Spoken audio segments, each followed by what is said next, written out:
ناظرین گرامی، آج ہم آپ کو بتانے جا رہے ہیں رشیا اور یوکرین کی تاریخ کے حوالے سے کہ کس طرح سے یوکرین رشیا سے علیحدہ ہو گیا اور ایک الگ ریاست بنا۔ یوکرین پر روسی حملے کا خطرہ خبروں پر حاوی ہے۔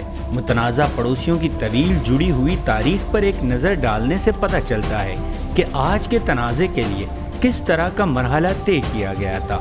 دونوں ممالک کا مشترکہ ورثہ 1000 سال سے زیادہ پرانا ہے، جب کیف جو اب یوکرین کا دارالحکومت ہے پہلی صلاح ریاست کیوان روس کے مرکز میں تھا، جو یوکرین اور روس کی دونوں کی جائے پیدائش تھی۔ 988 عیسوی میں ولادیمیر اول نوگروڈ کے کافر شہزادہ اور کیف کے عظیم شہزادے نے آرتھوڈکس عیسائی عقیدہ قبول کیا اور کیمیا کے شہر چیروسونیس میں بپتسمہ لیا۔ اس لمحے سے روسی رہنما ولادیمیر پوتن نے حال ہی میں اعلان کیا، روسی اور یوکرینی ایک ہی لوگ ہیں، ایک مکمل۔ پھر بھی پچھلی 10 صدیوں کے دوران یوکرین کو بار بار مساوتی طاقتوں نے بنایا ہے۔ مشرق سے منگول جنگجو نے 13ویں صدی میں کیوان روس کو فتح کیا۔ 16ویں صدی میں پولینڈ اور لتوانیا فوجوں نے مغرب سے حملہ کیا۔ 17ویں صدی میں پولش لتانویا ٹساردوم دولت مشترکہ اور روس کے درمیان جنگ نے دریائے ڈینیپر کے مشرق میں زمینوں کو روسی سامراجی کنٹرول میں لے لیا۔ مشرق کو بائیں کنارے یوکرین کے نام سے جانا جانے لگا، مغرب میں یہ دائیں دنیپر لگا۔ کنارے کی زمینوں پر پولینڈ کی حکومت تھی۔ ایک صدی بعد سے زیادہ 1773 میں دائیں کنارے مغربی یوکرین کو روسی سلطنت نے ضم کر لیا۔ اس کے سالوں بعد ایک پالیسی جسے رسیفیکیشن کے نام سے جانا جاتا ہے، یوکرینی زبان کے استعمال اور مطالعہ پر پابندی لگا دی اور لوگوں پر دباؤ ڈالا گیا کہ وہ روسی آرتھوڈکس عقیدے کو قبول کریں۔ 20ویں صدی کے دوران یوکرین کو اپنے سب سے بڑے صدمات کا سامنا کرنا پڑا۔ 1917 کے کمیونسٹ انقلاب کے بعد یوکرین 1922 میں سوویت یونین میں مکمل طور پر شامل ہونے سے پہلے وحشیانہ خانہ جنگی لڑنے والے بہت سے ممالک میں سے ایک تھا، قحط جس کے نتیجے میں لاکھوں یوکرینیوں کی بھوک اور موت واقع ہوئی۔ اس کے بعد اسٹالن نے بڑی تعداد میں روسیوں اور دیگر سوویت شہریوں کو درآمد کیا، جن میں سے بہت سے یوکرینی بولنے کی صلاحیت نہیں رکھتے تھے اور ان کے علاقے سے بہت کم تعلقات تھے۔ تاریخ کی ان وراثت نے دریبا فالٹ لائنز تخلیق کی۔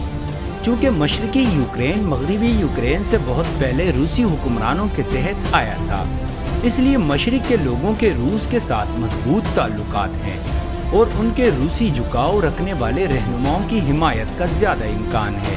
مغربی یوکرین نے صدیوں کو یورپی طاقتوں جیسے پولینڈ اور اسٹرو ہنگری سلطنت کے بدلتے ہوئے کنٹرول میں گزارا۔ ایک وجہ مغرب میں یوکرین کے باشندوں نے زیادہ مغربی جھکاؤ والے سیاستدانوں کی حمایت کی ہے۔ مشرقی آبادی زیادہ روسی بولنے والے اور آرتھوڈکس ہے، جبکہ مغرب کے کچھ حصے یوکرینی بولنے والے اور کیتھولکس ہیں۔